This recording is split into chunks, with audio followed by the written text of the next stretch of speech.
Hi, good evening, everyone. My name is Calvin Williams, he, him, his, out here in Oakland, California. Just want to greet you in the ways that I was greeted when I knew I was in my beloved community. So I'll say salams, assalamu alaikum, como esta, buenas noches, what's up, she palabra, all the good ways that you could be welcomed with love and in good spirit. I come to you with that energy, and hopefully will be received in that same. Really excited to be in this conversation with you all to announce that an exciting partnership with some of the most beautifully brilliant Black radical imaginatives I've been blessed to be a part of came together over the course of the summer to create an abolitionist anthology looking towards the futures, the past and the present of what is possible and even beyond our possible dreams for a world that was 100 years liberated from prisons and police, and being able to reimagine safety in the root of our values of welcoming all who we call our beloveds into the center of our circle, and really beginning to radiate out new freedom dreams for what is possible. So I'm really excited to be able to partner with PolicyLink, the Big We, and Wakanda Dream Lab to bring this to you all. And wanted to just very quickly give you a run of what you can expect today. So with that, and actually before I begin, just wanted to acknowledge that even in this moment where we're still holding a lot. So I just want to invite us to take a breath together from wherever we are, be you on the East Coast or out here in the West, down South, or someplace in Midwest in betweens, or beyond these borders, because indeed this anthology is actually called Black Freedom Beyond Borders, the Memories of Abolition Day. So I'll invite you to take a breath at your own pace and at your own comfort, and the invitation is there for the next 10 seconds. Just breathe together.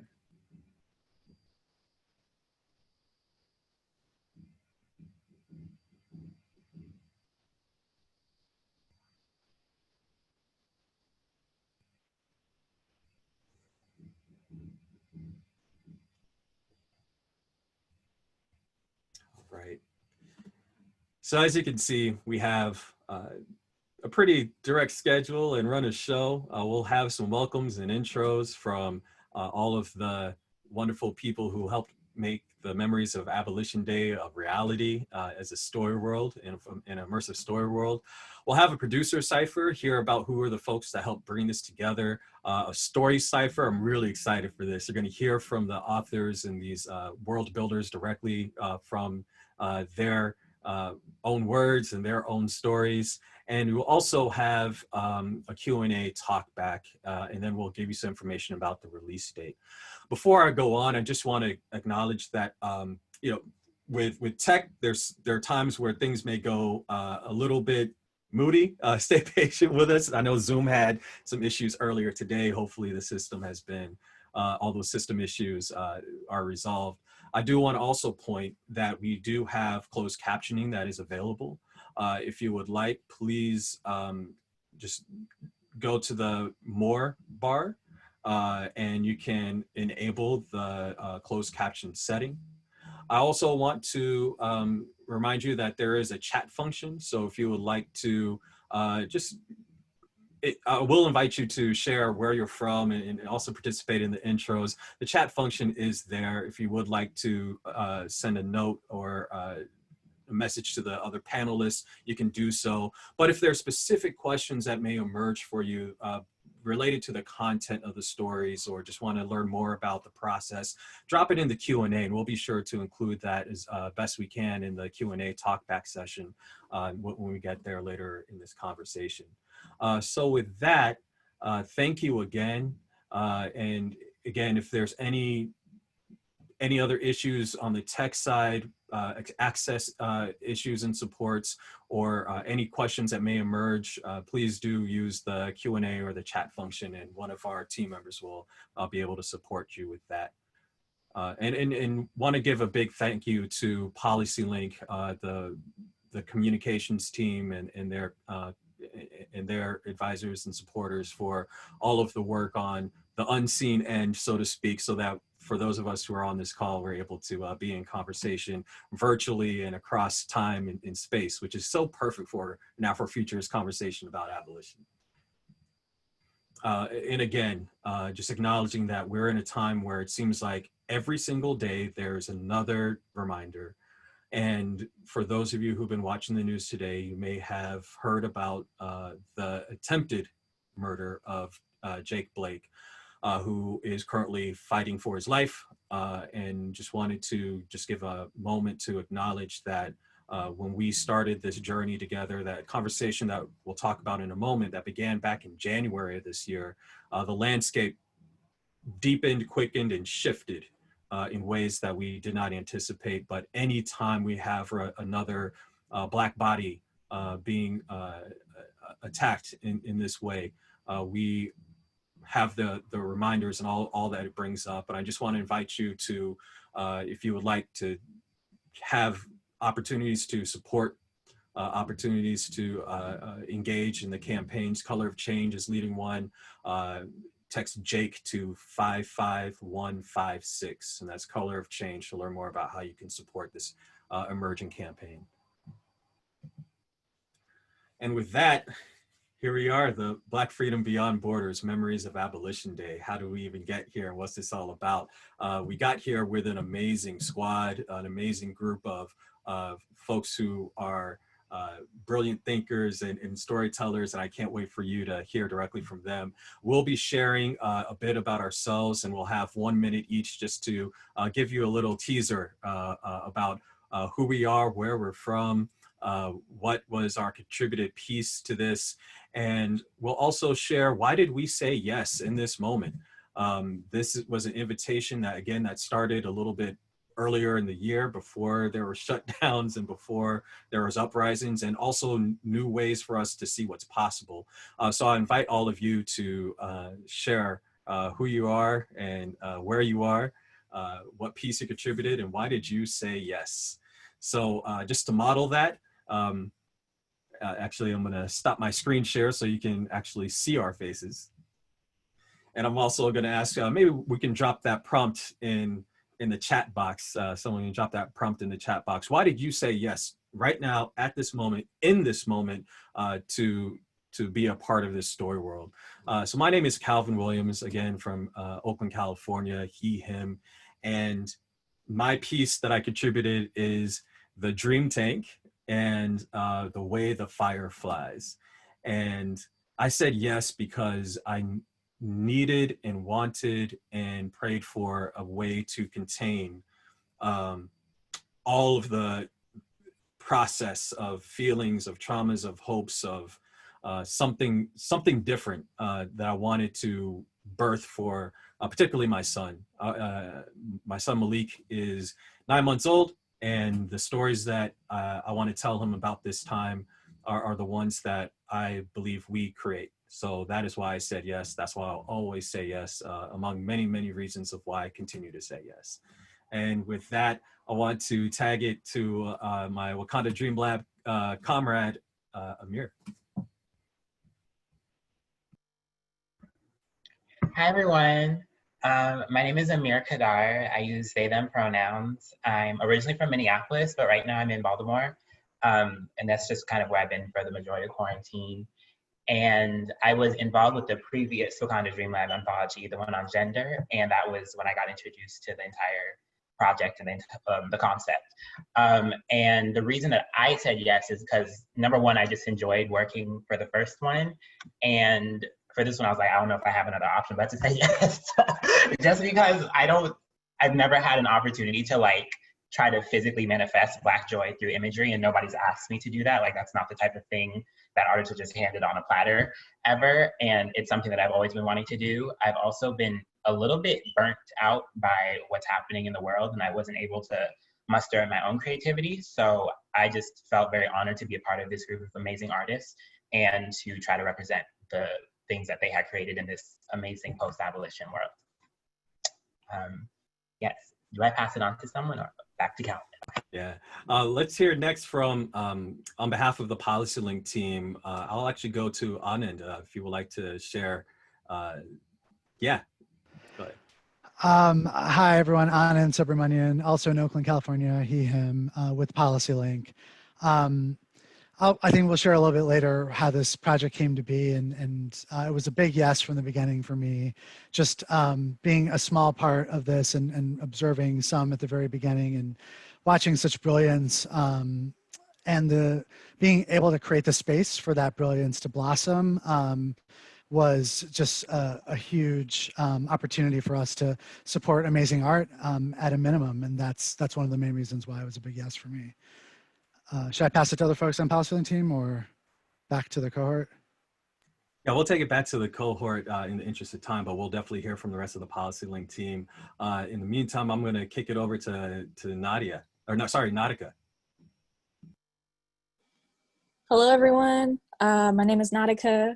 She, her, or they, them. I'm from Oakland, California, born here. And I put in Breathing on the Moon, Choose Abolition and Liberation. It's a choice game.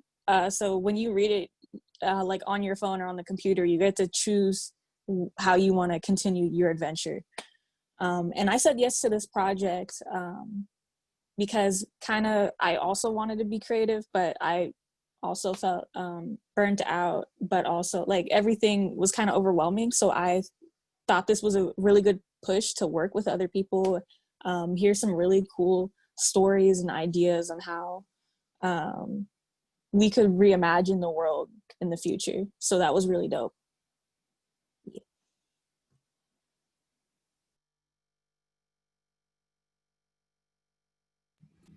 Thank you. We'll kick it over to Dante. Peace, family. Dante Clark, Richmond, California. He, him, his. I say yes to this project because I rarely say no, especially when it's people I admire and respect reach out to me and invite me to be a part of a group conversation, especially about Black freedom and what that means and what does that look like in the future. So I guess the part that I really said yes to was a challenge, was how to envision what would it look like to be just free beyond borders as a Black community, as a Black person, as a Black man. So I wanted to contribute some pieces, or a piece. My piece is titled Mirage, a piece about what is it going to take in order for us to get to that place, especially just looking at what we're going through now as far as like, you know, police and Black men and Black women and just what's going on. Just wanted to contribute something that spoke to the heart of this is what it's going to take from my experience. So, and I appreciated the opportunity to learn and hear from other writers and phenomenal artists about their perspective and their stories. It's beautiful. Thank you, Dante. We're going to kick it over to Lisa. Hi, everyone. I'm Lisa Bates, she, her pronouns. I am in Portland, Oregon, and my story is Albina Zone and set in Portland, Oregon in 2036. I said yes to this project because even though my day job is urban planning and that's future oriented, we're often, you know, very much in the kind of hour by hour policy practice, incremental change. And so the opportunity to turn more to the creative side, to think in a more visionary way and a more radical imagination with this collective was really exciting. Thank you, Lisa. Next up, we'll hear from Sean. Good afternoon, evening, everyone. I'm Sean Taylor. I'm in the Bay Area, dodging the smoke and the flames. My piece is called Tending the Acre, and I wanted to write the piece because I actually wasn't convinced that this was an idea that I believed, because I have a pretty long career in working in adolescent mental health and counseling and juvenile justice and transition work.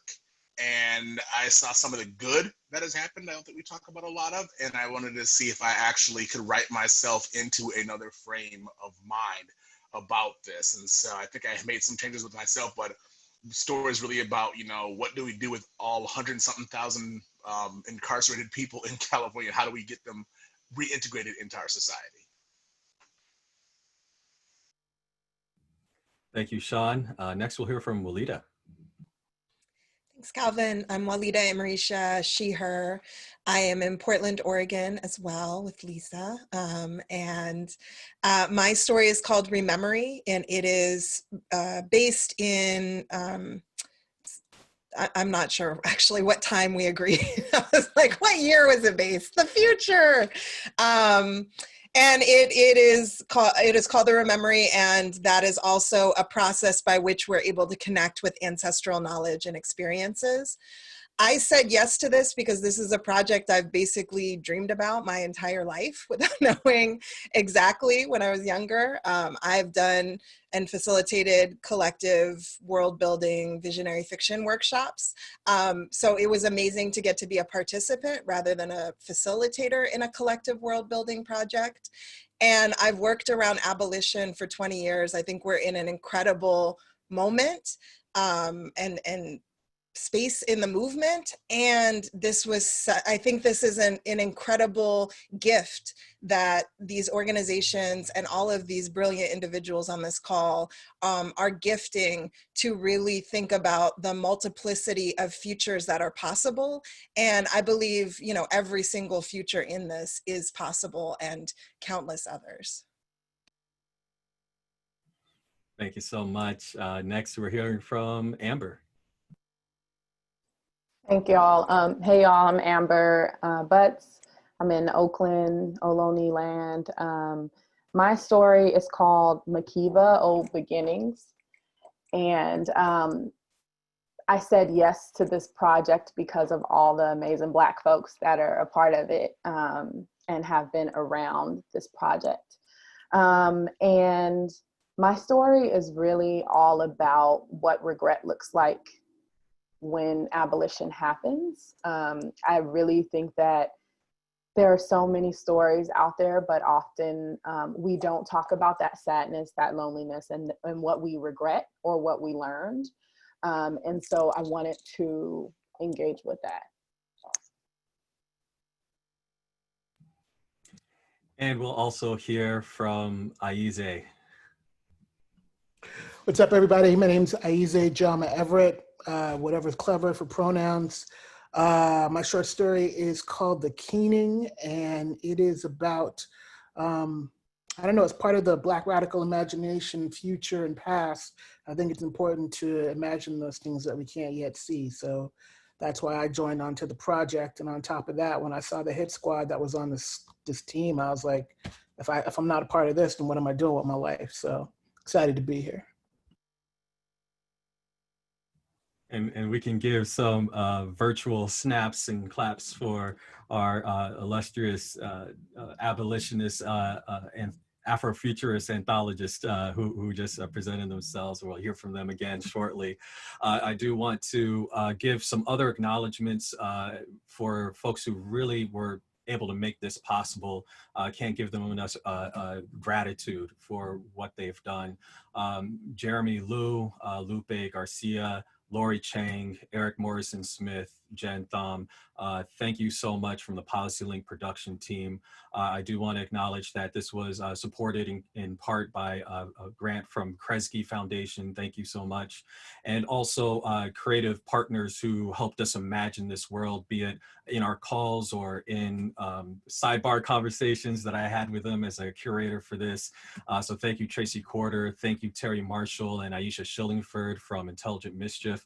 And thank you to Shanaka Hodge, who was so gracious with her time actually in another writer's room to have this conversation about this. And also to the Big We, who will be providing some support for post-production. We'll talk more about that at the end. So again, this happened with many hands, many hearts, many spirits who wanted to call us to a dream, in fact, dreams about Black freedom beyond borders, the borders of prisons and policing, but also beyond the borders of time and what it means for us to live liberatory possibilities. So next up, I want to bring in Anand, actually. I want us to have a quick conversation. And as we're doing that, I was just going to share my screen very quickly. I just have a quick conversation about how this project actually came to be. How did this project come together? And would just love to hear from you what inspired PolicyLink, which is usually known for more of its advocacy, research, and the like, to do a speculative envisioning and storytelling about liberatory futures beyond policing and prisons. Yeah, thanks so much, Calvin. And you're right. This was sort of a unique experiment that PolicyLink engaged in, but it was a long time coming. And I think there was a lot that sort of led up to it. On one hand, we had a real pivot in our community safety and justice work, where we shifted towards supporting abolition about 3 or 4 years ago and started modeling policy work that was movement building in the movement for building beyond policing, working with a bunch of amazing organizations across the country to think about what it would take to repeal and replace the 1994 crime bill with a new bill that was imagined by people who were most harmed by the 94 crime bill, by the criminalization, by the policing, by the incarceration. And so this really came out on that thread from communications breakout group in our first meeting of that coalition, where I think I was reading Octavia's Brood at the time, and I was saying, what if we imagined a world without the 94 crime bill? What would that look like, and who can help us imagine it? And shout out, of course, to Walida and everyone else involved with that amazing anthology. And so part of it was really, how can we think about arts and cultural strategies to help move our policy work? And that campaign's ongoing, and our abolition work is ongoing. And one of my hopes is that this anthology will help change hearts and minds about what might be possible, about what our aspirations should be. Another big thread was working closely across teams at PolicyLink, where our arts and culture team has been doing amazing work for 5 or 6 years now, and have really asked the question, what would it take to accelerate policy by incorporating art into policy campaigns, and inviting art and cultural organizations to think about what it would take to think about policy wins in their communities. And that's been more internal over this past year or two. And so we've just been putting our heads together about a possible collaboration, and this felt like the best fit. And partly that's because serendipitously, we've worked with you, Calvin, for so many years as PolicyLink, both our arts and culture team and our community safety and justice program team. I was at the Bediono Gallery, and you had a residency there, and had demonstrated a lot of what we're going to be seeing today there. And I know Jeremy from the PolicyLink team and you have a long-standing relationship as well. And so we thought Wakanda Dream Lab would be the perfect partner for this. And so by no means was this sort of a calculated, this is what we need for our policy campaigns experiment. It was really, let's really do what we can to get a bunch of brilliant folks together who can speak from a very unique perspective. And let's see what happens, and hopefully everything will gel. And I think that's definitely what's happening. Great, thank you. And with that, I'm going to share my screen again. And just a reminder that if any needs may emerge for any access support tech needs or any questions that may emerge, please feel free to let us know in the chat box or in the Q&A if there's some content questions, in the chat box if there's other questions that may come up. So just wanted to flag that those options are there. And with that, we'll share my screen one more time. And we're going to be hearing from our illustrious squad of storytellers of this abolitionist future.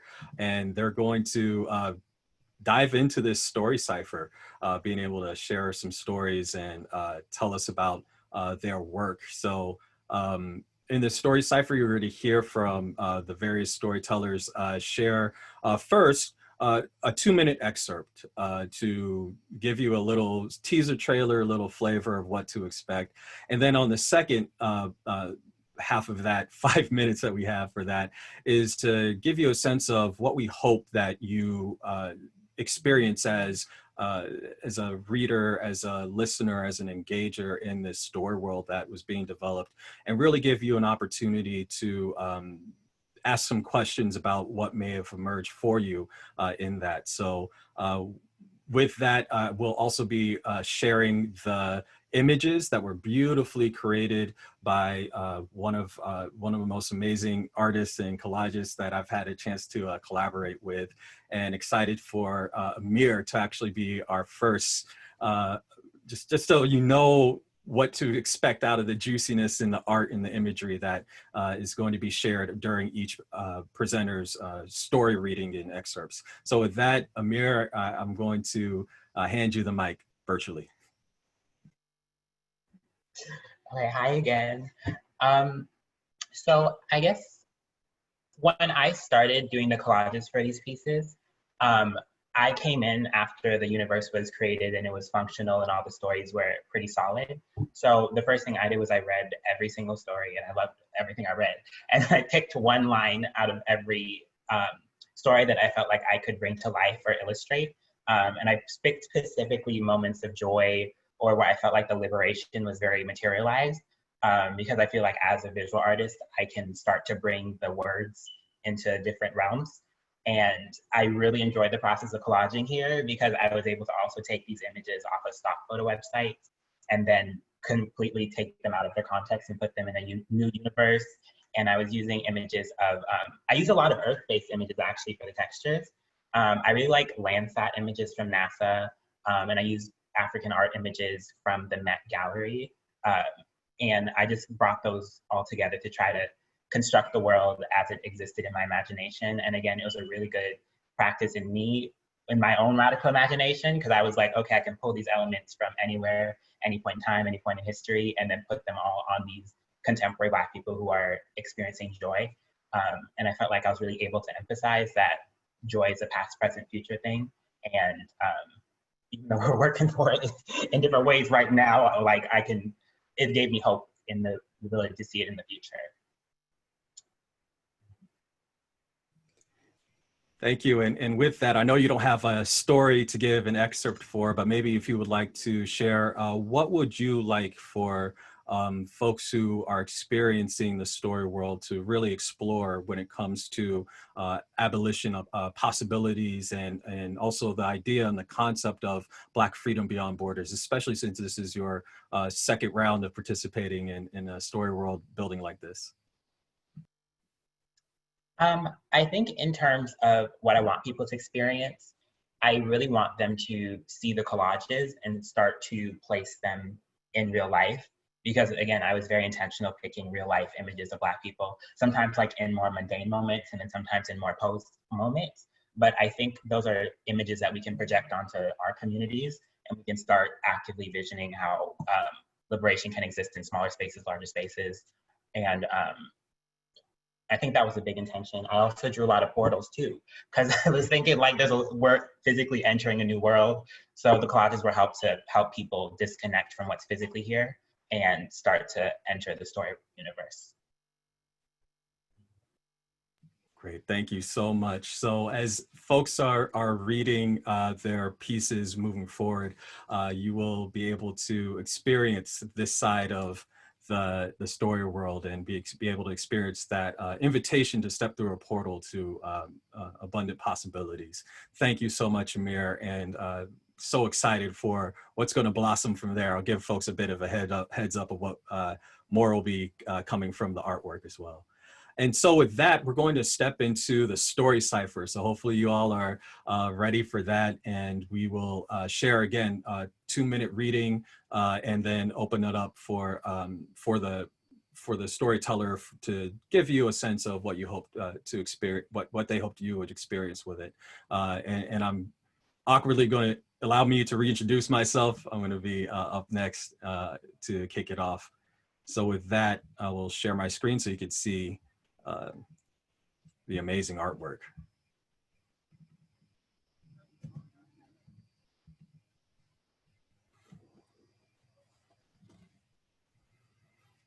Summer 2019, Montgomery County.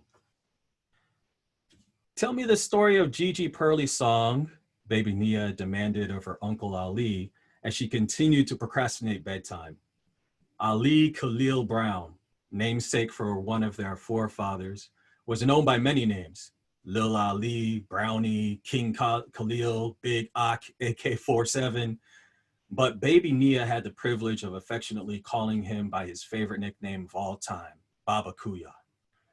She loved whenever Ali came to visit while he was home from college in New York, and would always ask him for bedtime poems, stories, and songs in the late night. Nia was very persuasive, not only because she was his only nibbling, but also because she was a much friendlier audience compared to the NYC crowds he usually faced during the rest of the year. Baba Kuya, please, she pleaded. All right. But I've recited Gigi Pearlie's poem like mad times for you now. Well, recite the poem one more happy time, she replied matter-of-factly, making Ali genuinely belly laugh. Yo, that was good, and you weren't even trying to be funny. All right, you win, he conceded as she squealed with joy. But you know the rules. Rule number one diva, one mic. And despite your little mood, let it be known, I'm the diva. Yes, Nia exclaimed, despite hearing his pre-performance setup for the umpteenth time. Rule number dos. You know how I like my stage lighting. You doing too much, Nia laughed, reaching for the night lamp by her bed. She took off the lampshade and shined it on Ali like a bright spotlight directly towards his face. She didn't quite understand why Baba Kuya Ali flinched a bit when she did so, but it didn't go unnoticed. Catching her slight look of concern, Ali snapped back into character. And next up on the mic, welcome Baba Kuya Ali. Nia mimicked the muffled sounds of a crowd roaring in excitement as he stepped to the stage, or in this case, her small wooden dresser at the foot of the bed. Ali took a deep breath, recalling the poem he wrote for Gigi Pearlie's funeral. She passed within a few weeks after Nia was born, the summer of 2014. He loved reciting this poem for Nia because there was something special about her that reminded him of Gigi Pearlie. Perhaps their infectious energy, perhaps their eyes. He looked up and caught a glimpse of both. He saw that she was ready, so he began. The fire flies like prayers on the canvas of freedom dreams etched to memories by callous fingertips on palms, hands up and knee bent like the way our grandmamas used to pray. The fire flies like her hums and hymns and profane proverbs spoken all in the same breath with power so resolute that even the whispering moon fades in reverent silence, speaking only to say her name. The fire flies like the rage of her joy, dancing as shadows with night, as flames with smoke. This time, the fire is her drum. The fire flies like her wildest dreams, born of truth and ash as she sings. Bless these waters, bless this night, bless our fire, bless our light.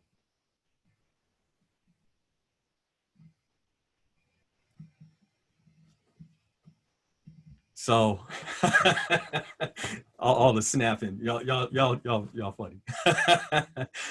So this story is actually going to be the curation, as it were, to all the other ways that all the other stories. I was kind of thinking through how I wanted to invite people to experience the weaving of going back and forward into time. And what I ended up exploring was the idea of, well, what if there was a person who had to explore not only the memories of Abolition Day from many other people and ancestors in time, but also in his own. I don't want to give too much away because there's some spoilers in that, but this storyline basically threads and references all the other storylines. As you'll find actually throughout the anthology, the stories have reference points to each other, which is really fun to do as we're doing our workshop session. Around abolition, what I really hope that folks will explore is really the idea of tapping into the memories of both our ancestral past and also our ancestral future. What are the portals to allow us to be in that really imaginative space, giving ourselves the permission to dream of something possible, something abundant, and something new. And I really feel like that was important for me in this moment because of everything that was just being kicked back up. Like there's wounds that I'm still holding that didn't feel quite healed. And particularly around this issue. And so being able to hold it in a container of joy through the intergenerational conversations between nieces, nephews, nibblings, elders, youth, folks who are praying into the past have something for the future, and they send that back in the past with hopes of repairing and restoring and reparations across time. It was so fun. And there's an element of the dream tank, as it were, like actually being the immersion that invites people to experience the freedom dreams of all the diaspora that were uploaded into this quantum AI computer following abolition days. So that's a little teaser, a little taste of quantum, the dream tank, an exploration of quantum abolition.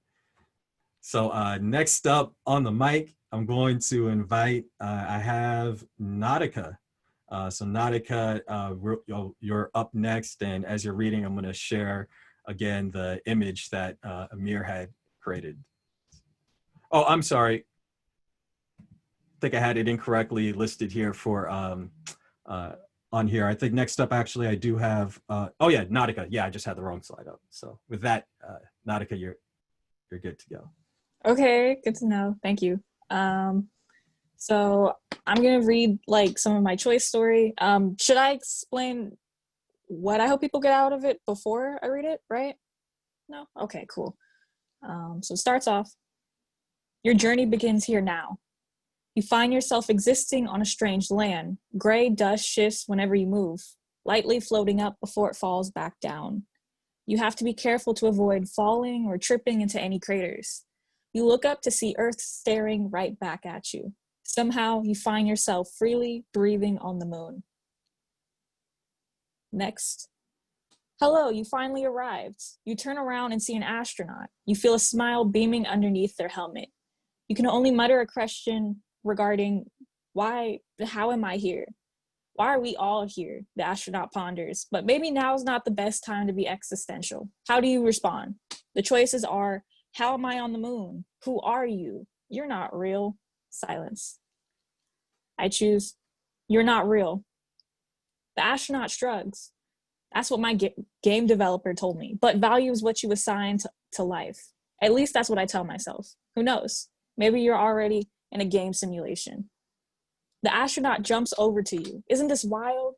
I know I'm probably not the best at explaining anything, but the world's different from how you remember it. It's been generations since 2020. What do you want to ask? What year is it? How old are you? How am I on the moon? How am I breathing? What's so different about the world? I ask, what's so different about the world? It's hard to believe some stuff used to be normal. Things like the police or ICE or prison has been abolished for hundreds of years. They even call the celebration Abolition Day. People fought to defund institutions that criminalize people instead of repairing and healing the harm they've done. Our ancestors reinvested in new alternative solutions to keep everyone safe and healthy. The world has to reimagine safety for Black and Brown communities and then act on that vision. I know you'll go back to your time soon, but for now, you can see what the future world could be after Abolition Day. Is this something you're ready to explore? Yes, I am ready to explore this possibility. Or, I think so, I can try. Or, no, but I wish I could. No, or never. I choose, I think so, I can try. Good, let's get started. The astronaut nods to you. Nice. Also, just in case, call me Astro. Now let's pick where we are going. The astronaut holds out their hands, revealing colorful energy orbs that hover in their palms. You can count the basic colors that illuminate in front of you. You wonder, what is that? Reimagining the world isn't limited to cliche ideas of what's already been done. These orbs offer realms to brainstorm and explore real or far-fetched possibilities. Astro tells you, I don't believe liberation is a far-fetched idea. I don't believe it's wrong to dismantle oppressive systems or racism and imperialism, or to rethink our relationship to the land and other people. I think it's hard to do this work alone, and it sucks that it's always a downer. In each orb, you can see various landscapes and cities reflected on the surfaces. Each of the lands have new ideas to explore. The people of this earth are free. Where do you want to explore? Desert, mountains, the city, snow, meadows, or I choose nothing. So I think that's a good place to leave it off. So if you read it, you get to choose which orb you want to go and explore. And kind of what I was hoping with this is, with this game, it was like my first time like getting to code and program instead of just writing. But really just to be childish and to be free to choose within the limitations of what's offered, but the idea is a starting point of making your own path and reimagining spaces where whatever you choose in whatever parallel universe or space or wherever you end up, there will always be joy. There will always be alternatives and solutions. And so, yeah, my goal is just to explore everything you can and see how the world really could be. Thank you so much. That's y'all. I can't wait for y'all to check this out because Nautica coded how to go through it, and there's like this whole choose your own adventure. I was like a little kid again going through the choose your own adventure book where you like hold your finger on page 47 just in case the option you chose had you eaten by an alligator or something. So it was really cool to experience that in real time and play with it like over and over again. Thank you so much. Next up, we're going to hear from Dante. So Dante, you're on deck.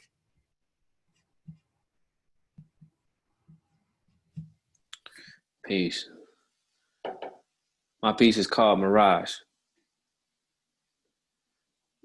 We overcame their nights by fire, poured into the streets a spewing heat, igniting a fallen sky, tequila sunset. Because there was nowhere to hide, all souls and soil purged together. We knew this day would come. We've prayed and waited murky waters aside, bloated babies and charred bones craving a taste of this jubilee. Peaceful protesters stirred a war cry, holding signs while kneeling down only gotten us shot, jailed, or vanished. There was no way around it. With no justice, peace escapes us. America, an evil child born rotten, bursting with the belly of flies, only had a taste for killing. Out of options and nothing left. The price of our freedom was death. We overcame their nights by fire, carried our weight with bleeding knuckles through the flames, seeking to redeem. We knew this day would come, leaping over ashes of Mount Rushmore. My heart makes noise within me. Heavy sounds pulling for new tears to submerge earth a holy baptism, forsaking seedless vines of strange fruit for an endless bite out of heaven. With parched lips, we sit numb. Sun and moon cover their eyes, untying our souls. We mourn deeply. Our tears walk on the wind. In prayer, we uplift the dead, remembering each soul precious and unique as black sand kissing the sea. Iron yokes removed and tables turned, though memories of what happens haunts. We knew this day would come. I think what I wanted people to mostly explore, not just with my piece, but just throughout all of the pieces of like, it is hard to imagine like, what does it look like to be Black and free in the future? And for me, what I had to explore is like, what does it look like to have abolition? And it's like, what am I trying to be free from? What ideas, what thoughts, what things do I have to get rid of in order for me and people that look like me and share my experience and my background, my history, my culture, my community? What is it going to take for us to be free? And I remember Malcolm X had a quote. It was an interview. He had said, "The price of freedom is death." And I looked at that as like, wow, so many people like himself have died on this quest for freedom. But at the same time, it's not just people that has died, it's systems that have to be gone. And what does it look like when we are removed from these systems? And what systems can we create? What would culture look like? What would music look like? What would be the food? What would clothes? What would be, who owns the land and what is the rules on the land? Or what space would we be in? And how do we hold community? And then how do we heal? Because the things that we had to do in order to get towards this freedom, what would be that medicine that will ultimately like help us cope with that new reality? Or does it, everything happens it just happens and we no longer have to worry about it? We're now in this constant state of joy. But whatever it is, I want the readers and the audience to explore, like, how will you participate in abolition, and what does that look like for you and for all of us? Yeah. Dante, thank you so much. And even those questions, I know some of those came up in the course of the world building sessions that we had. We'll talk about in a bit, but thank you for just like beautifully capturing that spirit and how you explored it. Next up, we have Lisa. Lisa, you're on deck.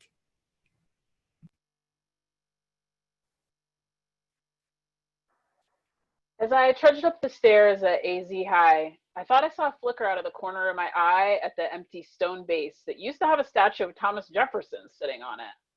Was that yelling part of the song?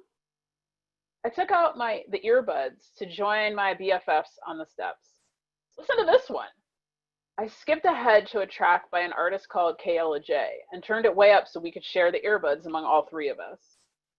Over the music, I could hear some girls' voices. One so loudly it started drowning out the music, but I only had one earbud in, so maybe they were nearby. I looked up curiously. I hadn't seen anyone else out there, and there wasn't anyone else out on the steps. I blinked at the statue base. Could they be behind it? Some weird acoustics, because I could clearly hear this voice proclaiming, "I will be the crazy Black girl, and I will carry it with pride. I'm sorry I'm so radical that I believe that we are all equals." What is this, a poetry reading? I thought as it went on. And I'm sorry that I tear the weak bindings of your system because I believe in education, and no, not this institution we send our children to now. Other girls' voices were yelling, "Yo, girl, you're gonna kill it, yes." I still didn't see anyone. I craned my neck around, and out of the corner of my eye, I saw a tall brown girl in a head wrap, and what looked like 3 or 4 more around her, and wait, what? I could have sworn I also saw the statue? I blinked harder and it was gone. Kendra was standing up, extending her hand to me. "Okay, Earth Cetacea, we gotta go. Music is great, but we've got naming committee." The naming committee. When the trust took over governance of the Albina zone, everyone agreed that we shouldn't have a school named after a slave-owning, raping president. But this renaming thing has gone on forever, years. We've been on the youth committee since 9th grade, and sometimes it seems like there's no way we're gonna have a name when we graduate next year. But we've finally gotten it down to the Vanport Resilience or Michelle Obama Senior High School. So my story is narrated by a teenager who doesn't really have a memory of the Abolition Day.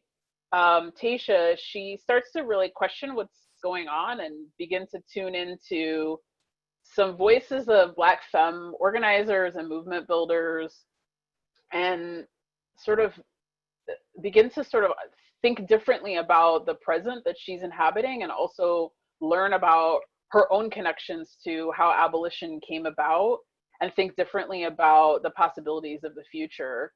It came out of really work that I've been thinking about in looking at some of the histories in Portland of Black femme organizing, and thinking about how our understanding of our past kind of makes our present strange. It lets us see different futures that we could have gotten to, and also imagine where we could get to next.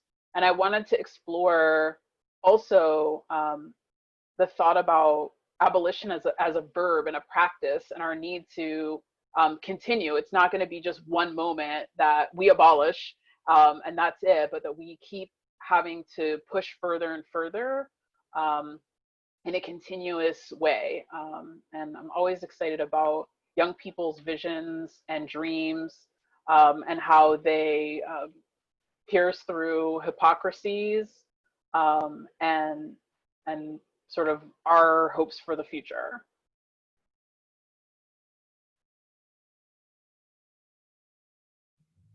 Thank you, Lisa.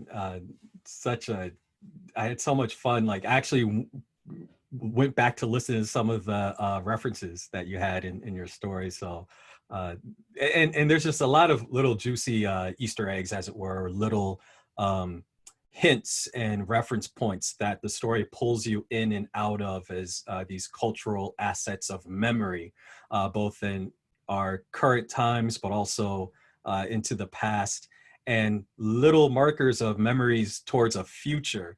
That was really fun as that was created. So thank you for referencing. I want to shout out real quick Sakai Edwards, whose poem is the poem that Tasha is hearing. She was a class of 2016 Jeff High grad, an amazing poet and actress. Awesome. Thank you so much. Next up, we have Sean. Sean, you're on deck. Hello, everyone. Former prisoner V12874, now back to being Marquise Hanks, choked down the vomit that threatened to launch out of him. He hadn't been on or in anything that moved for 17 years, 4 months, damn the minutes and seconds. The nausea was so strong it was hard to think. Before prison, he never got car sick. He loved driving more than anything. He loved cars more than anything, well, aside from his former girl. A whole lot had changed since his incarceration. Marquis still couldn't get over the fact that Abolition Day was real. He couldn't believe that all 123,000 inmates of the California Department of Corrections and Rehabilitation would just let everyone go. San Quentin was the last to close and release. The warden fought and fought, using every legal technicality at her disposal, but ultimately, she had to give up. The tide was too big and too powerful. Prison abolition was no longer a thought experiment for overeager activists. It was real. It was happening. Hell, it happened. He thought about this as the bus bumped and swayed down the 101. They were going to Oakland. Why in the hell didn't they just take the Richmond Bridge? The driver was talking about taking the scenic route and chose to go over the Golden Gate and all the way through San Francisco instead. Marquise tried to focus on being outside, beyond the walls of San Quentin, but his stomach wouldn't let him. He tried to turn on his tablet, but its power was drained.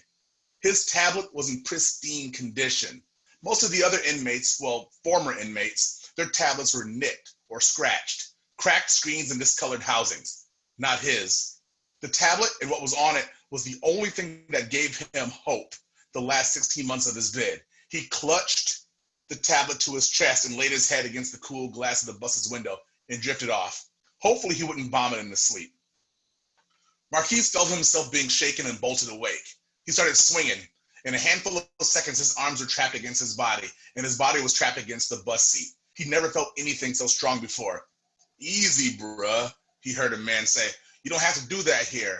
I get it, but you're safe. Take a few breaths. I'm Lonnie, bruh. Welcome home.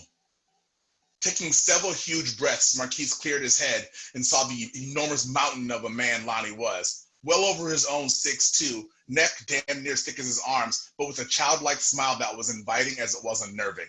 My bad. I'm sorry, I'm Marquise. I still got them prison reflexes. Don't ever lose those, family. Just know where and when to use them. Might come in handy at some point. Man, I know who you are. We were worried when you didn't check in. We thought something happened, but here you are, sleep, and just left your raggedy ass on the bus. Let's go now. Carmelita is the last person you want to be late on. I guess I really wrote this is because, we all know in our political circles, we throw around a lot of grandiose ideas, but we always start at A and rarely go to Z. And I really wanted to explore what does re-entering a society looks like when you are basically a time traveler. I mean, you go 14, 16, however many years when you're locked down, the world has shifted 2 or 3 different times. And so the whole story is really about how do you reintegrate someone back, not into their culture, but into their family, and also being able to prep the families with enough resources, psychic, physical, material resources to invite them in and let them and have the skills to be able to receive them in the way they deserve to be received. Thank you so much, Sean. And it was such a joy to see how there was some synchronicity among stories as it emerged around the ways in which we travel through memory, time, dreams, and possibilities. So yeah, thank you for bringing that up. Next up, we're going to hear from Olita. You're on deck. Yeah. I wonder, Io began slowly, almost guiltily. I wonder if it was easier before abolition. I know it wasn't right or just, she added hastily, but it seems like it was a lot easier to just call someone to deal with things like this. You lived through it, she said, her eyes finally sliding to meet Zaza's. Isn't there some part of you that misses it being someone else's responsibility and not yours? Zaza acknowledged the importance of the question by settling into it. After several moments, Zaza took Io's hand in hers. Their skin color was almost the same, and because Zaza's hand was so much larger than Io's, It was like Io's hand was taken in and became part of Zaza. I understand that inclination because sharing power means taking responsibility. But no, I would never go back to the way things were. Zaza's eyes faded out, staring into the past. Black folks and brown murdered in the street, stolen into graves or prison, parts of you broken so deeply inside they cut you and you bleed for the rest of your life. All part of a system that stole your power, stole your history, stole your memories, and told you that was what freedom was. But there were always those who knew that true freedom meant connection and community. Liberation means nothing if it's not collected. That's why we created the rememory, so we wouldn't forget, so that your generation that came and the one after that and after and after and after would remember. Zaza gestured across Waterway. Io knew from films that Waterway was once a wide street choked with cars, but then the elders dug deep, turning it into an aqueduct. They had dug all the way to the river and Waterway filled with water, circling the heart of their community. Zaza's gesture also took in the rememory, which lived on the other side of Waterway. The building looked like it had been grown rather than built. Its circular angles created a feeling of the infinite, and the vines and flowers that crept up its walls served both to keep the inside cool as well as keep it connected to the earth. That is why City Heart and the Rememory are so close together, and why we hold justice circles here.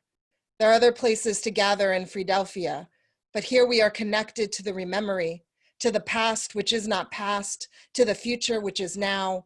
We enact justice here, knowing we do so under the watchful eyes of time. Zaza squeezed Io's hand gently. Perhaps it is time for you to remember again. So my story is set about 70 years after Abolition Day, the day the last prison closed, as Sean talked about in his piece. It's set in the liberated territory of Philadelphia, which I was like, it's cheesy, but I love it and I will keep it forever, Philadelphia.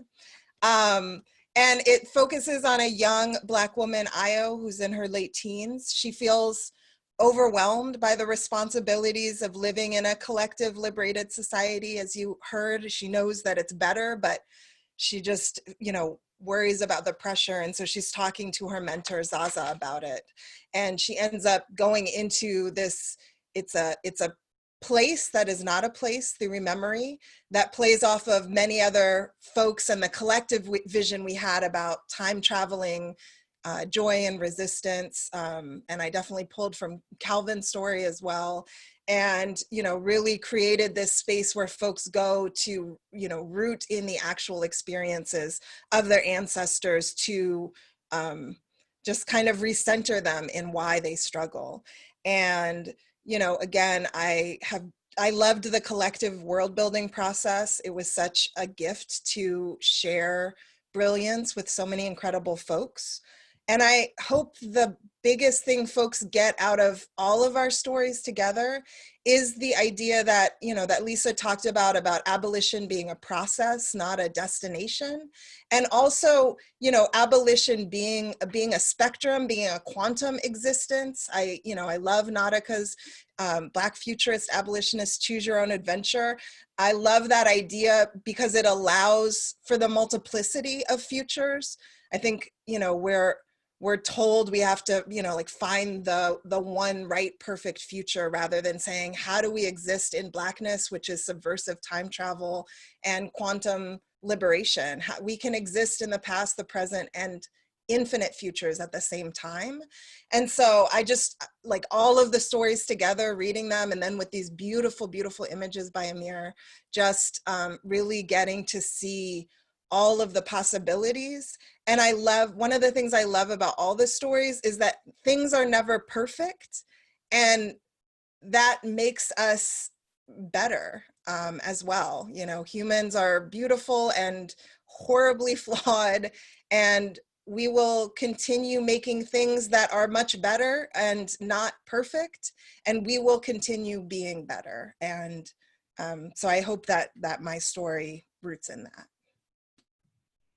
Absolutely. Thank you so much. And giving also some insight about the collaborative process. I see some questions emerging about what that process was like, and we'll be sure to save the portion of our Q&A to address some of that. But thank you so much for gifting us with that excerpt. So next up, we're going to hear from Amber. Amber, you're on deck. Our cultural memories and plant knowledge melded together and highlighted what the saved children wanted most in the world: to be buried with grace as their siblings had not, for us to promise them that this would never happen again. With the plant's assistance, we tracked each birther down, even the birthers of the children who were not saved. Melina, Silas and I's daughter, led the procession. Those who no longer lived in the city organized their own ceremonies. Melina's blue-black skin called energy from the sun. Her long purple braids were covered in red moss and crackling. Her gold anklet sending sparks to every ankle wearer across the globe. We would all feel this loss. Young children marked the streets and subway stations and back roads and roads with no names and loose dirt and kitchen floors and movie theaters and cars and parks and couches and churches and gardens and some mothers' laps with black X's marking each life that was stolen in the before and after wars. 6 billion X's in every corner of the earth. So many in some spots that had the satellite survived, they'd be seen from space. Melina gathered the mucilage from behind her ears, rubbed her hands together, producing an ever-growing green ball, and threw it to every nearby person, a signal that it was time. Papaya drums beat throughout the circle. Boom, boom, boom. Each X tapped at every point.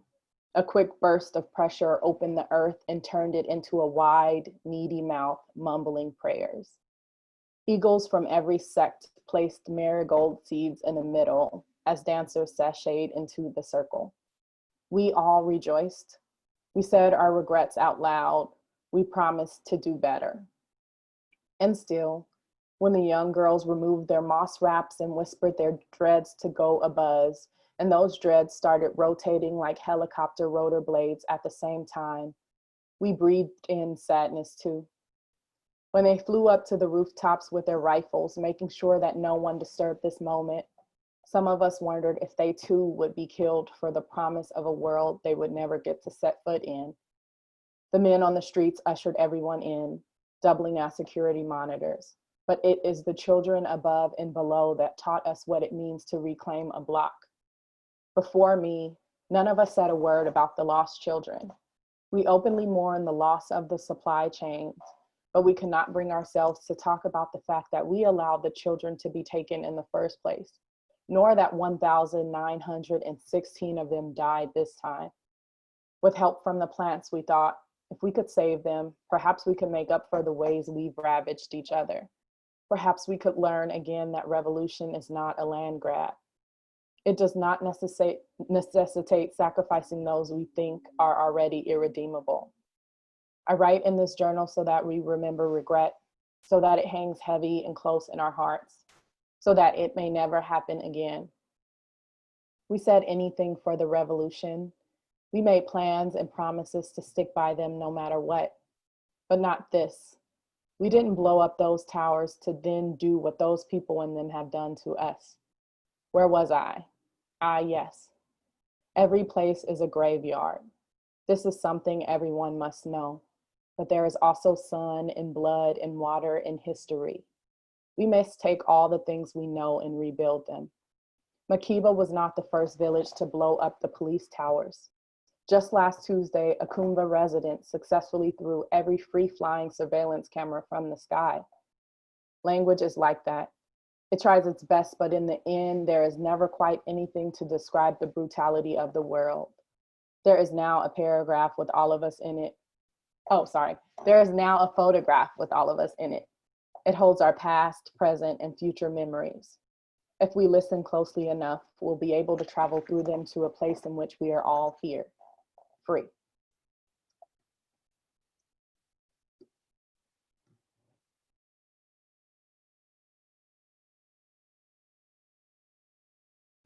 Thank you so much, Amber. Would you like to share some of your thoughts about what do you hope readers would explore through your story, Makeba?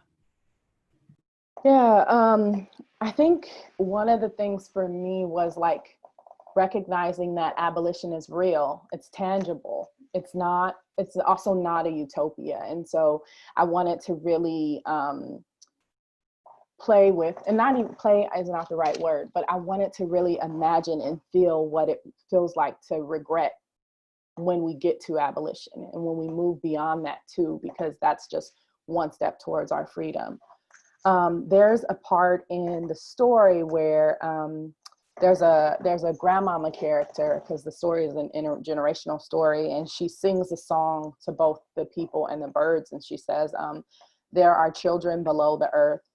Haven't you heard their screams? Don't you feel them shaking?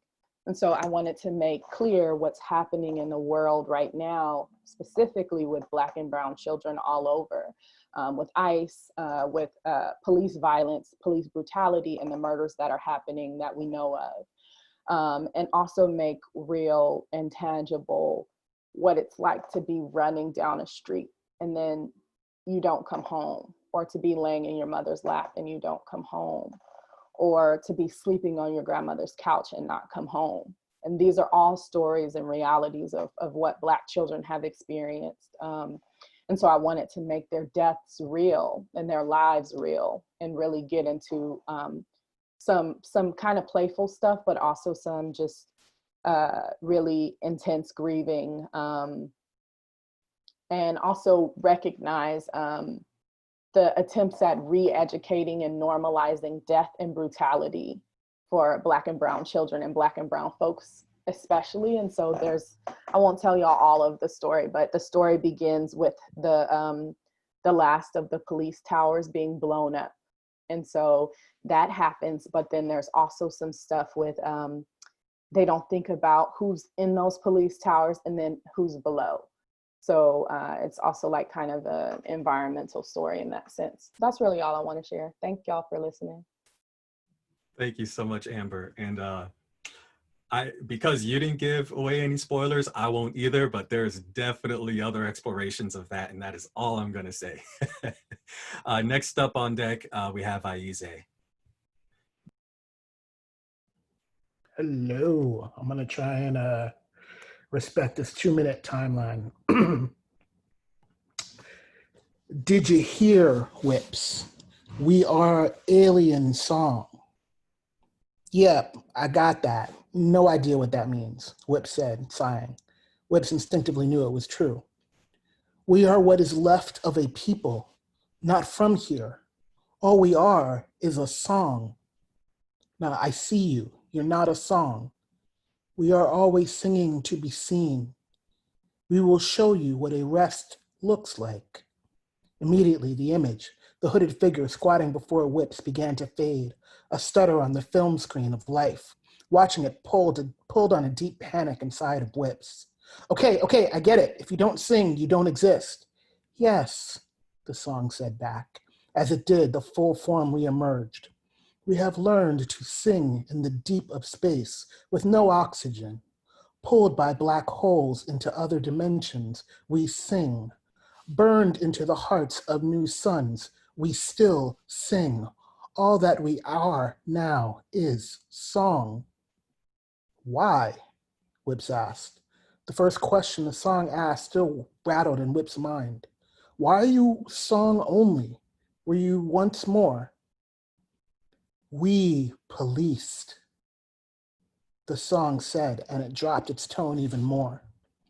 We policed our species, our planet, our desires, our rights. For too long, we policed. It is an evolutionary dead end to police.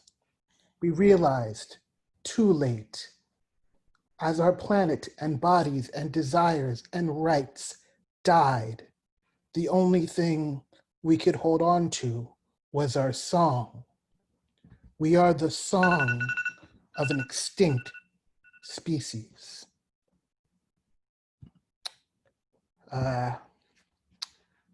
So yeah, so that was, just a bit what I wrote. I think talking about abolition, kind of like other people were saying, as an end, I don't think that's it.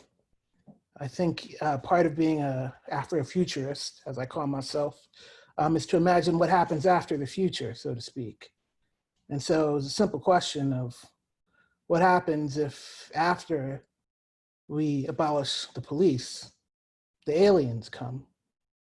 And I put a little connection to it. Maybe in order for the aliens to come, we have to first abolish policing. And that's all I'll say on the story.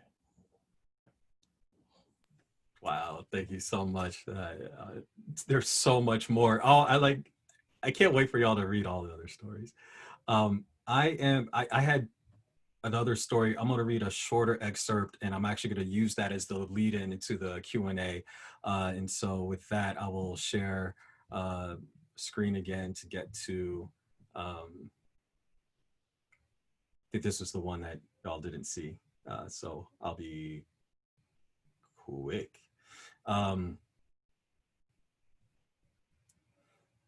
As a speculative cultural strategist, Ibrahim dreamed for this opportunity, this moment, but it was hard not to feel hella intimidated to be joining the Dream Tank, the renowned participatory research project led by Dr. Khadija Waida, who literally created his field of study in post-abolitionist liberatory movement design. This residency was shorter than most, only a 2-week window to prototype an immersive four-dimensional mixed reality world building simulation for the future of reparations-based governance. He spent the entire night brushing up on everything in the latest quantum abolitionist theories. He wanted to be ready for anything and everything this residency may have to offer or request.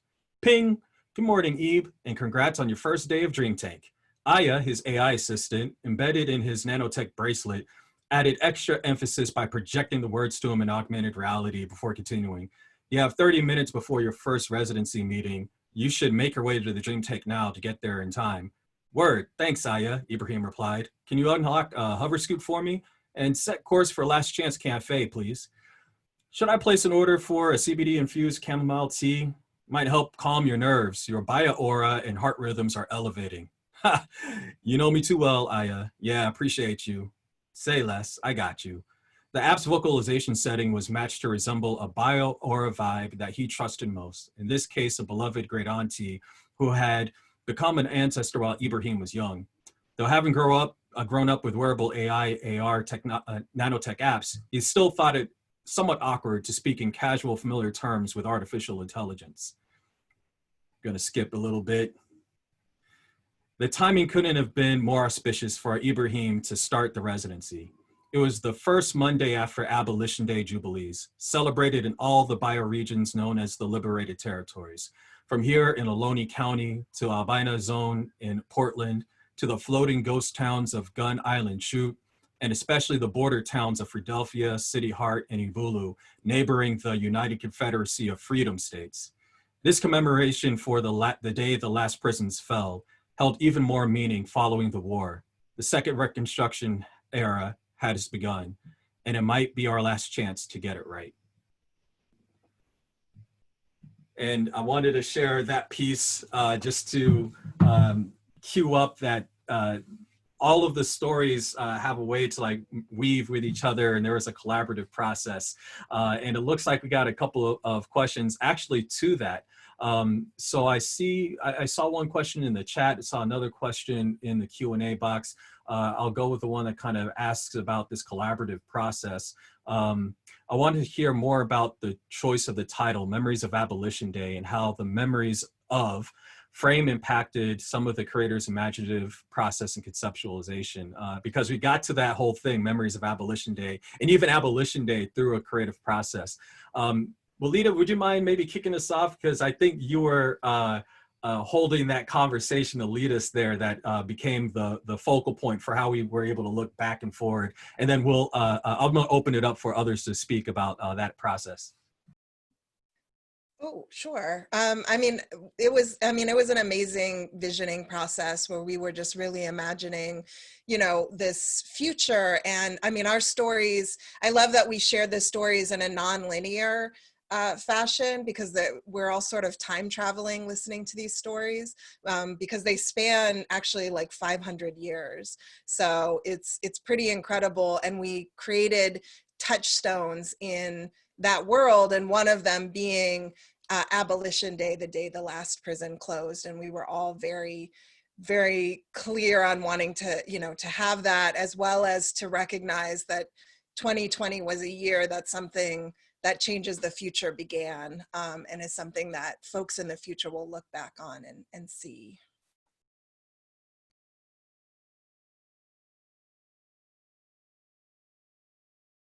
Yeah, did others want to share? How was it to experience the collaborative process of story creation, building out the story world?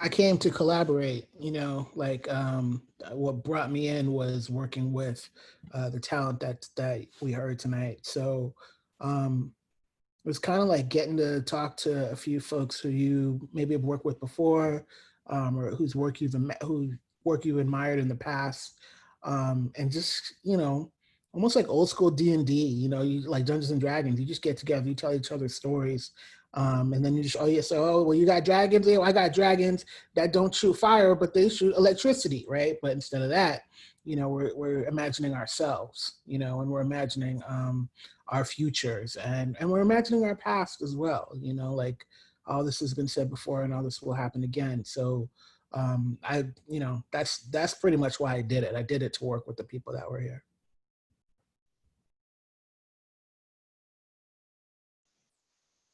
Go ahead, Sean. Yeah, I think also too,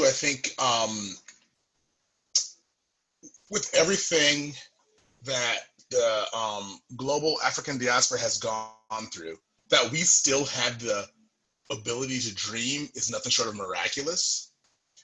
And I think that not tapping into that ability to dream is doing the world a disservice, because the entire world runs on Black culture.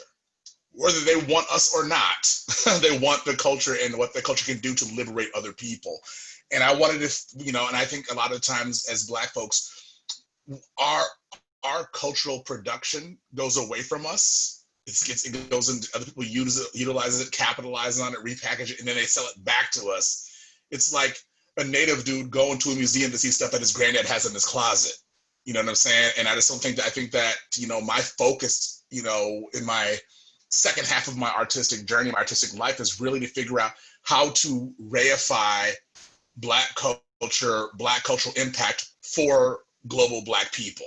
And that's kind of where I am right now. And I was talking to a publisher the other day, and she was like, well, that limits your audience. I was like, don't give a shit, because there's a world I want my daughter to grow up in, and that world, and I have a hand in creating that world. And that's kind of where and being with everybody on these things, people here who I admire for their printed work, written work, people who I admire for the work that they're doing in the communities. I'm like, I'd be an idiot not to rock with these people. So that's what I wanted to do.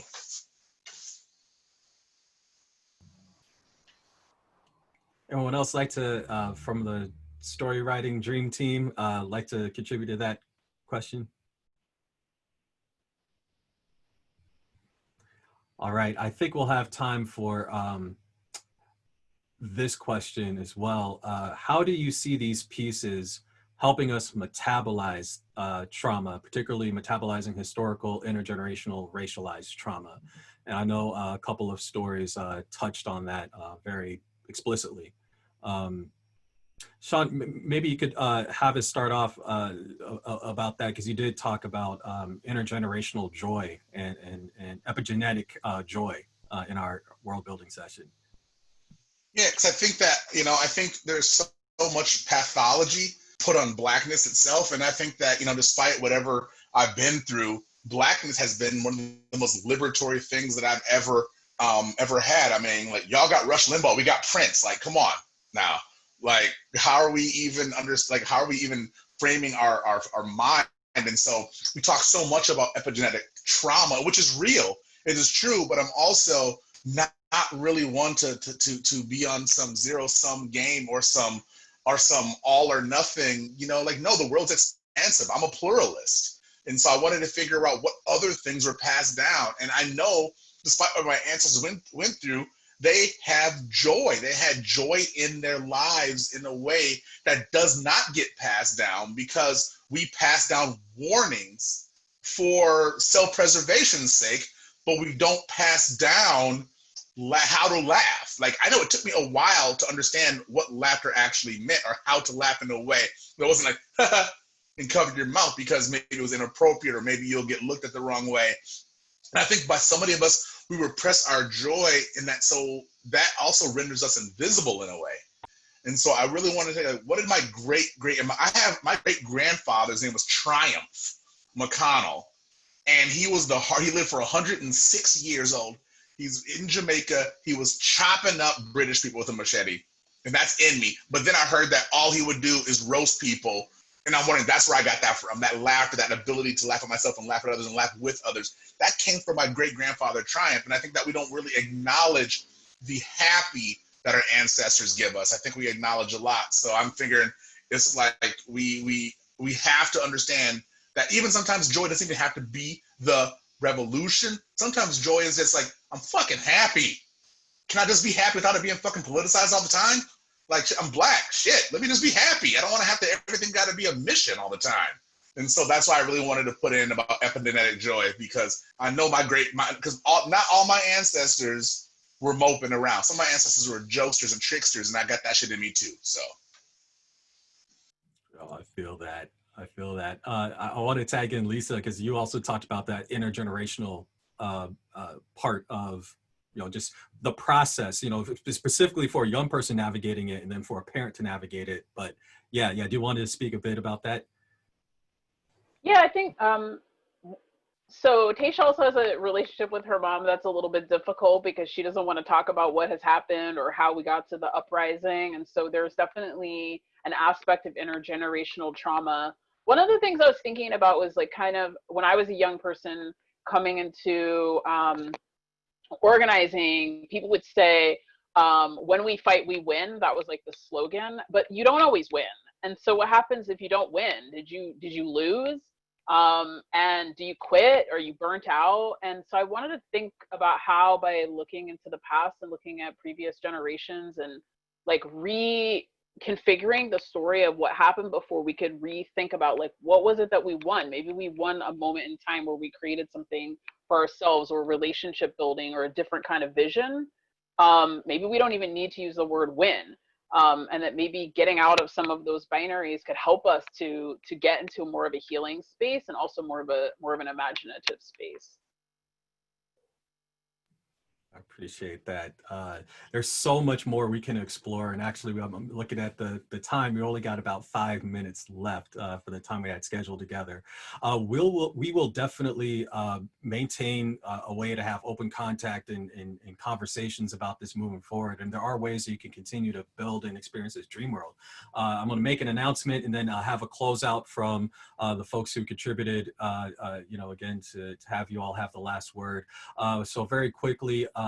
First, just wanting to again thank PolicyLink, again thank the Big We, and also to our production team for holding this down so that we can be able to speak virtually across place, space, and time. I'm very happy to announce that on Friday, this Friday, mark your calendars. When did I say? I said Friday, August 28th, in Black August, we're going to drop the anthology with all of the stories, all of the art. The art will be augmented reality through Artivive, and there'll be instructions on how to do that. So you'll be able to experience it as a 3D augmented reality pop-up book. along with being able to experience the stories. We will also, again, I'll be at Wakanda Dream Lab, the website wakandadreamlab.com. I'll drop it in the link, and we'll make sure to send it to everybody who's listening. Again, thank you so much for spending your afternoon or your evening, to wherever you are, to be able to experience this conversation. And also want to name that there was a special kind of pre-registration raffle, and I wanted to let our winner know, who's going to be receiving, where did I put it? The previously printed special editions of Black Freedom Beyond Borders. Our first one was on immigration anthologies, and our second one was on reimagining gender Wakanda, again published by the Wakanda Dream Lab. And congratulations to Ellen Branch. So Ellen Branch, congratulations. We'll be following up with you to send this over, or one that I wasn't touching. COVID now. So I definitely will be sure to send that over to you.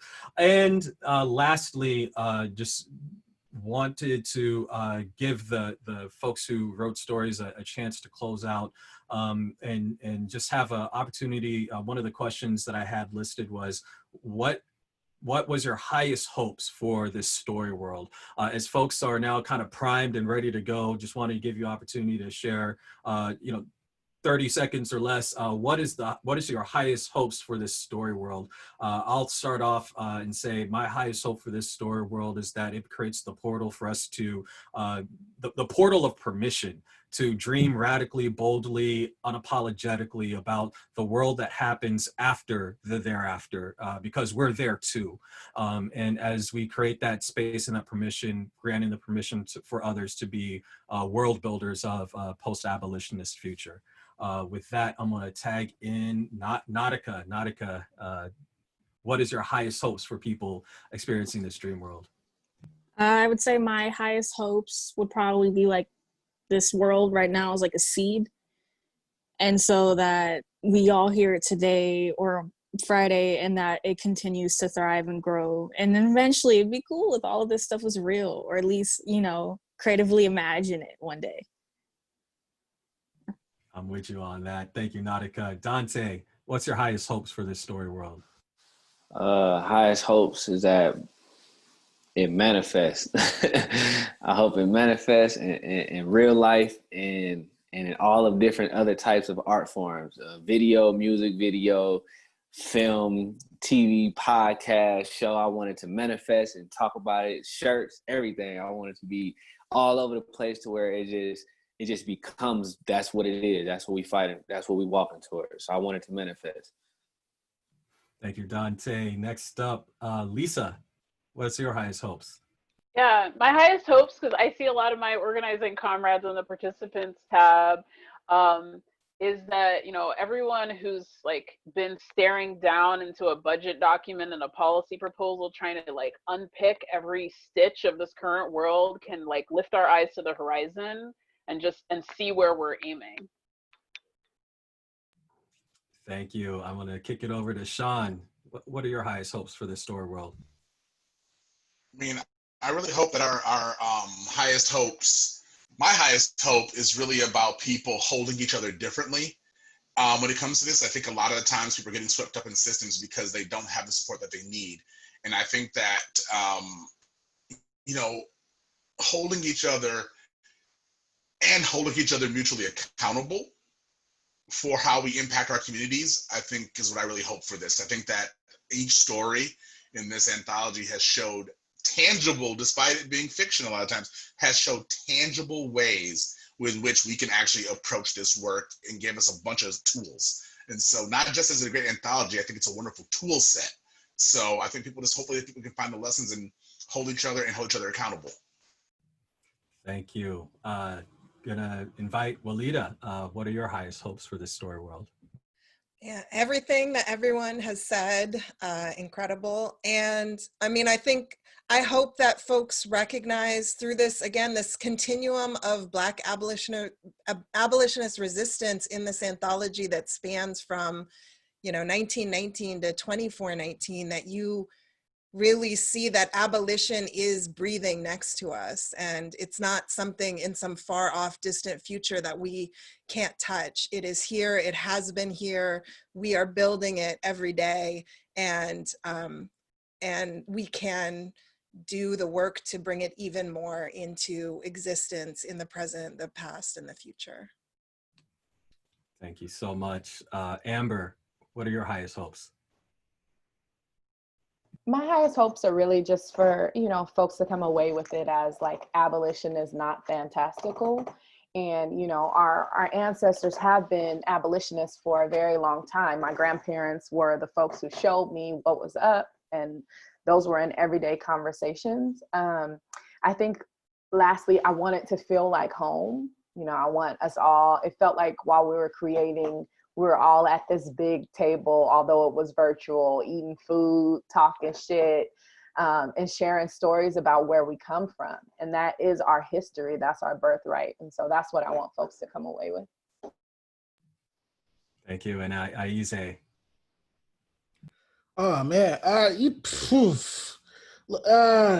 you know, W.E. Du Bois, he had the crisis, and you know, there's the Harlem Renaissance, and then there's the Black Arts Movement, and then there was the, you know, Dark Matter, which launched Afrofuturism as a public discourse. There's no reason why Wakanda Dream Labs can't influence policy and art and thought and everything, like in the same way. Like, this is just, we can be creating the future right now. And so I guess that's my biggest hope. I hope that we are creating the future as we are talking in the present.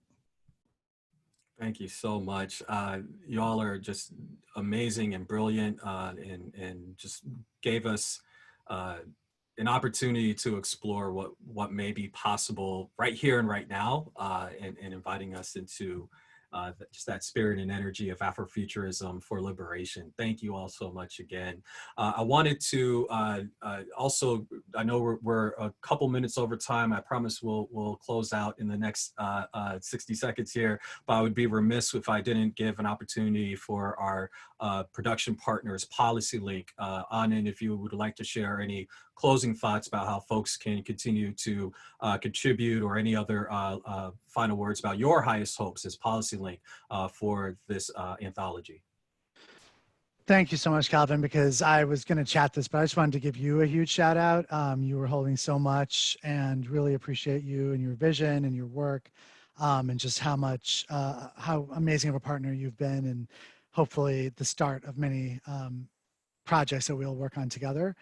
And to the artists who contributed, we were so thrilled to be able to create the space for you, and would love to stay in touch and continue to work together however it makes sense for you. And for the audience, to the extent you're interested in supporting some of the policy campaigns that we are trying to move to reach Abolition Day, and obviously we have so much to think about now with even these stories giving us liberatory hopes, but also some caution, and just thinking about the fact that this isn't all going to be just joyful. It's going to be complex and nuanced, and it really took this artistic vision and creativity to really drive that home, I think. And so stay tuned at policylink.org for the policy campaign piece, and thank you so much for tuning in.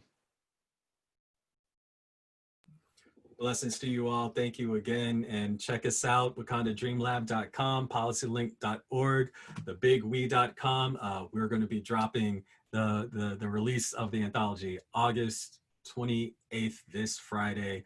And just again, thank you all for spending this evening to explore the world together. With that, have a good evening.